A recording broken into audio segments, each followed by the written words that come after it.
வணக்கம். அங்கீகரிக்கப்படாத நாடுகளுக்கான இடையிலான கால்பந்து போட்டியில நம்ம தமிழ் ஈழம் மிகப்பெரிய வெற்றியை பெற்றிருக்கு. ஆசிய கோப்பையை அ வெற்றி பெற்றிருக்கிறது. கிழக்கு துர்கிஸ்தானை 5க்கு 0 என்ற கோல் கணக்குல மாபெரும் வெற்றியை பெற்றிருக்கு. ரொம்ப சந்தோஷமா இருக்கு. எங்க புலிக்குட்டிகள் சிரிச்சு அப்படி ஒரு வெற்றியை கொண்டாடி எங்களுக்கு குடுத்திருக்கு. எங்களுக்கு பெரும் மகிழ்ச்சியா இருக்கு.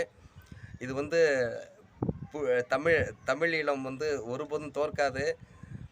அதில உள்ள எவ்வளோ வீரம் விளைஞ்ச மண்ணு, வீரம் அ வீரம் வீரம் கொட்டி கிடக்கிற ஒரு இடம் நம்ம பிள்ளைங்கள்ட்ட இருக்கு. அதனால இது ஜெயிச்சுக்கிட்டே இருக்கும். இது நம்மளுக்கு ஒரு நாள் அங்கீகரிக்கப்பட்ட இடத்துல நம்ம ஆடப்போறோம். அதுக்கு முன்னாடி இந்த வெற்றிகள் நம்மளுக்கு தேவைப்படுது. எல்லாமே ஒரு நாள் மாற்றம் அடைஞ்சு, நம்ம துரோகிகளெல்லாம் வீழ்த்தி, மிகப்பெரிய இடத்துல நம்ம அமருவோம். தமிழும், தமிழ் நிலமும் மிகப்பெரிய அங்கீகாரத்தை பெறும். ஏற்கனவே நம்ம பெண்கள் இதே போல் வெற்றி பெற்றாங்க. எனக்கு மிகப்பெரிய ஒரு சந்தோஷமா இருந்தது. இப்போ ஆண்களும் ஜெயிச்சுக்கிட்டே இருக்கிறாங்க.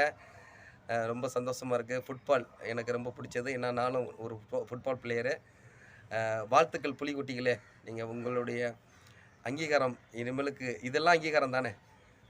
இதுக்கு மேலே என்ன இருக்குது? நம்ம வெற்றியை நம்ம பெற்றவர்களுக்கும், நம்ம பிள்ளைகளுக்கும், நம்ம சார்ந்தவர்களுக்கும் நீங்க கொடுக்கிற பரிசை கொடுத்து கொண்டே இருங்கள். நன்றி.